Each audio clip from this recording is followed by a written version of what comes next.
Okay, on the question about the annual general meeting, or the General Assembly as we call it, uh, which is cyclically scheduled for June. June is the ideal time because it gives us a countdown period. With the ruling, we cannot comply with those countdown timings because the General Secretary, after a meeting of the management board, the management board meets after a meeting of the working committee. Now, with those offices being declared by the court to be vacated or vacant or not properly filled, we will have to go through the whole thing again. I believe I can call the working committee. After we have called that working committee, we can put in place an agenda for the management board meeting. It will give us time also to casually fill the vacancies in the management board, those who have expired and those whose membership of the party is no longer valid, whether they have resigned or whatever they have done. Then the management board comes up with the venue, time, and agenda for the General Assembly and calls the constituent bodies to send in their motions and nominations. So those are the things that need to take place, and whether we can carry those out before the June, the last weekend in June, which is the normal General Assembly date, whether we can do all those before that date remains to be seen. I intend to put into motion those things. We have one vice president who has not been affected by the court case, and that's Mr. Vijay Singh. He is in Australia at the moment, recovering after some medical treatment, and also restricted in the movement because of COVID-19. Those are the issues with the general meeting. So the date and venue hasn't been fixed yet? They have not been fixed only because we have to redo the whole thing because of the court ruling. Yeah. Otherwise, it would have been on the last weekend of June. And when we look at the when we have the working committee meeting and the management board meeting, if we still can do it then and call for motions and nominations and do all before the meeting, then we will do it. Otherwise, we can still go ahead with the meeting, but we may call another special general meeting for the elections and amendments to constitutions, if any, so that it's compliant with the time requirements for those agenda items to be dealt with. On your question about the issues brought up by the Sodelpa USA factions, they have not been brought up to the proper arena for discussion, which is the management board meeting or the General Assembly. What they have posted, what we have heard in informal discussions and in social media, is that they are concerned about some of the contributions they made since 2017. It concerns me because I was elected party leader in 2016. However, my role does not involve any participation or any activities in the executive of the party, except for extraordinary times like we're in. So I believe the amount of money they are asking about the ones that that they contributed towards the purchase of party vehicles. I remember distinctly one of the party vehicles they offered to buy was the one to be used by the party leader.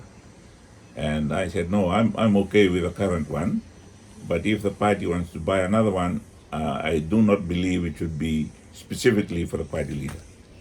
And that was also the time before the government restored my former Prime Minister's pension entitlement car. So, and I know that those vehicles were bought. They were accounted for in the 2017 annual accounts. And the others are receipted. And I went back after the general elections to say thank you to the members of the party in America. We had presentations, and the accounts were also presented by the General Secretary, that's Andi Litia and Gwen Maral. They, after those meetings, they came back that they were not happy. So it will take another meeting like that, whether it's held there or with their representatives coming to the annual general meeting here or general assembly. Those are the proper places and times for information such as they are now asking for to be conveyed to the members. And because I am not an active participant in that area of executive management of the party, in normal times, I will not be able to appease any of the queries they now have.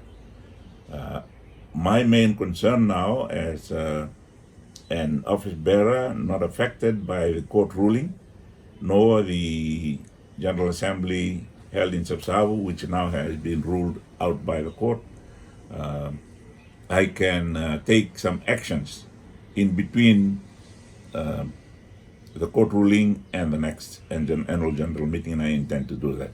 And also to try and work on reconciling the plaintiffs in the court case and the respondents.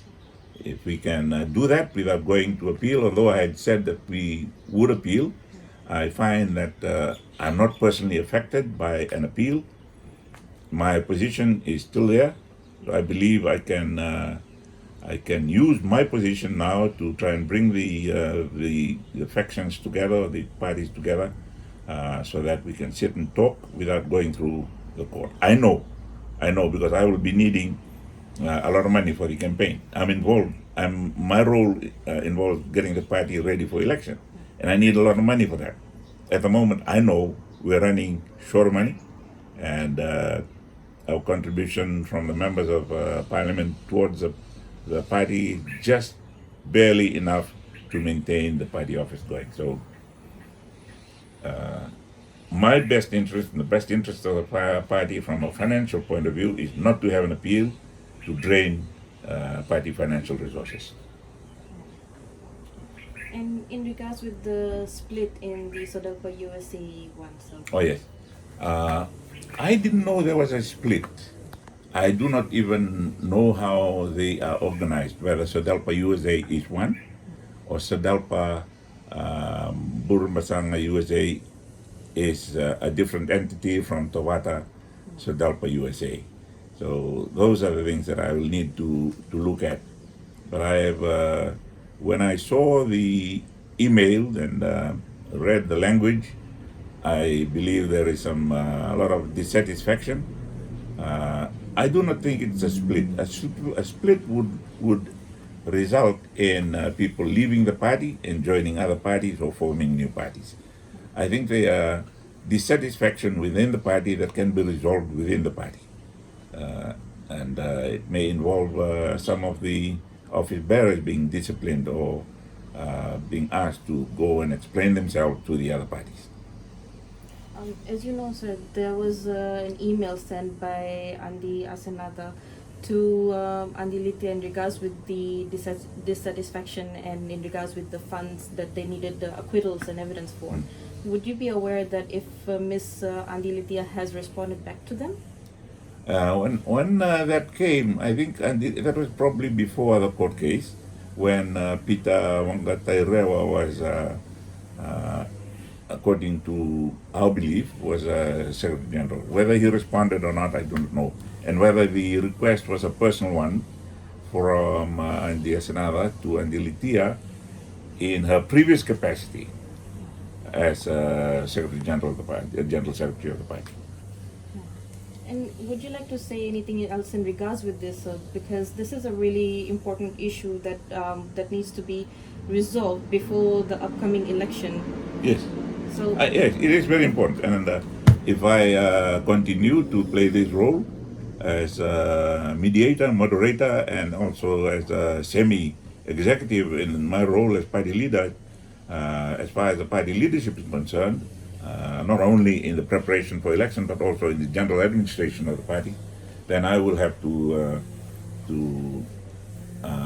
get the individuals involved in the differences to provide answers. And I can convey the answers to them, or they can provide. I supervise the dialogue between the disgruntled elements in America and the respondents from Fiji. anything else would you like to add? No, that's it. All right. Thank you so much for that. Okay.